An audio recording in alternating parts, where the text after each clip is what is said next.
Davenport right-of-way, you're going to request that that becomes private property. So that is taking a public right-of-way, offering it as a public amenity, making it private property. So that's just, that was my understanding of the discussion, was asking the city council. You're block off. What was Right, that? so you're right. The steps are actually private property. They're already private. There's nothing, yeah, it's where the So Martin it's that Polo dealership. section. But it's a trade of private property for, well, it's not a trade, I mean, it's private property that will remain private property, right? But a public easement. Public easement, Okay. but you're right that there was, that Phil mentioned Davenport, closing of Davenport, and that's on the side that's between GD, the current access into Safeway now. So it's west of 42nd Street, and yes, there are, to bigger response about amenities. There's more than that that we've put on the table and open for discussion, including things like, you know, there's been a request for undergrounding wires. There's been request, the Ellicott Park is seen also as an amenity, and there's a long list, and I can't remember them now, but we will put the sort of list on the website for people to look at. Not that we can do them all, not that we could do them all, because that would be overwhelming, but to start getting feedback about them would be really helpful. So. To be clear, one thing on Davenport too, so Phil talked about this, below this line currently is GDS property. This is public because it has allowed people to come into the high school and into Safeway. Because this would become part of the school, we want to assume responsibility for shoveling snow along here, for repairing the road when there are road issues there. That's the only reason to privatize it. You know, that's we are taking that off the grid so that we can do the maintenance. That's it. But you're not. Wait. So, wait, let's let this Hillary finish. Regarding the public amenity at the Ellicott Park, which I think would be wonderful. My only concern is that that's also currently a public right-of-way, and that's theoretically owned by the city, managed by DDOT. And I'm just concerned in terms of the long-term maintenance and what would be the long-term commitment on the part of the city to keep that as a public park if in 10 years they decide that the traffic patterns aren't really working and they want to put that stretch of the road back in, what kind of safeguards are in place? Thank you. Go ahead. That will be built by GDS and it'll be maintained by contract by GDS. It'll be owned by the city. We'll have to work with the city, but GDS will have the responsibility for maintaining it. And if the city wants to make it a road 20 years from now, they take it back and make it a road.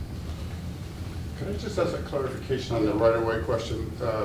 On closing the right-of-way on Davenport and on Ellicott Street, that exit. So you're asking the city council just to give it to you with there's no exchange? On the 42nd Street, you're taking public land, but you're also giving some of your private land and making it available to the public. On these others, you're just asking the city council to give it to you? Is that what happens? Yes. Yes. Why? Jeez. Well, and in terms of use, you're right. The Ellicott, we're not offering some use of the. No, you're just asking the city to give you land, right?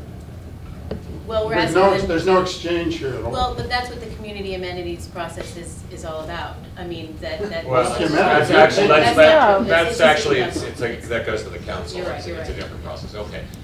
Ma'am. Oh, and I'm sorry, and this one person, Okay. so you and then you. I just want to go quickly. I live on, my name is Bess, I live on Pheasant and 42nd. I've only been in the area for about a year, but my husband's family has been in the house since the 60s. His parents bought it long, long ago. And I just want to say I'm absolutely all for this design as it is now. I was all for it before you lowered the height of the buildings. And I do have a young child who I walk on the beautiful migration down 42nd Street as well. And I just wanted to point out that it doesn't really become beautiful until around Chesapeake Street. So I think pretty much anything that can be done to the 42nd Street corridor will make it even more beautiful. And I also just want to point out that I think it's really regressive to be building low-rise at this point, especially within cities. I think it really sends the wrong message to our children, and if you don't want to be building as vertically as possible within a city, then maybe you shouldn't be living within the limits of the city. Thank you. My name is Liliana Williams, and I live in that third arrow to the left, bottom left. And I just wanted to make a comparison between this morning, where with a super fresh description, where the buildings that were built on the residential side were 4 floors high. And here, the building that is on the residential side is higher than the one in Wisconsin. I just wanted to make that comparison. All right, I think what I'm gonna do is. One more. One more. All right, one more lonely hand, and you get to have the last word. My name is Sharon Church. I live on Ellicott Street. Right Could you across- speak up, please? My name is Sharon Church. I live on Ellicott Street, right across from the envisioned lower school. I have a question, comment about Ellicott Park. There was a picture on the screen of children playing on rocks.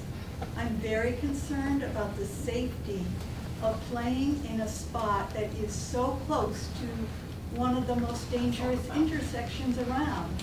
There would have to be some serious fencing to protect those children from running off into traffic. And as far as that park goes, I think that is considered an amenity, one of the amenities. I've been to many, many meetings about this development since last summer, but I couldn't tell you what the amenities are. If GDS wants to get a PUD, it's my understanding when you get a PUD, you give back to the community in the form of amenities. So where are all the amenities, and why can't I list them all and start to get excited about them? What I'm concerned about is the extreme height of the buildings proposed and the traffic. That we see maps, we see designated entrances and exits, but we don't see all the cars. What's it going to look like in reality? Thank you very much. You're welcome. I think what we'll do now is let the commissioners say a few minutes, and then we do have a little bit more work to do, and we want to get everybody out of here before midnight. So, where do we start with? We'll start with Ann. Again, I thank all of you for all of the wonderful comments. Sometimes these meetings do go long, but this was really, I think, an outstanding meeting in just airing an awful lot of different viewpoints, and we certainly found it helpful, and I'm sure the folks from GDS did as well. I am also interested in amenities, and I think that's something we really, the commission and the community have to think about, is really what are the right communities. It's true that GDS has certainly put some on the table. I'm not sure that the right ones are the only ones, considering the size of this development, and maybe we on the commission should think about, and the community should think about ways to gather that input. You know, a community meeting, a bulletin board, someplace where people can throw out ideas, and, you know, give us a sense of what is really wanted. We've heard the needs of small children, the teenagers, people, you know, there's the dog lobby that would love a dog park. But, you know, we really need to hear from you as well as to, you know, what do you feel is most lacking, and what would you most like to see? So I think that's something we probably haven't talked as much about as the traffic and the height and so forth, but I know we certainly will in the future.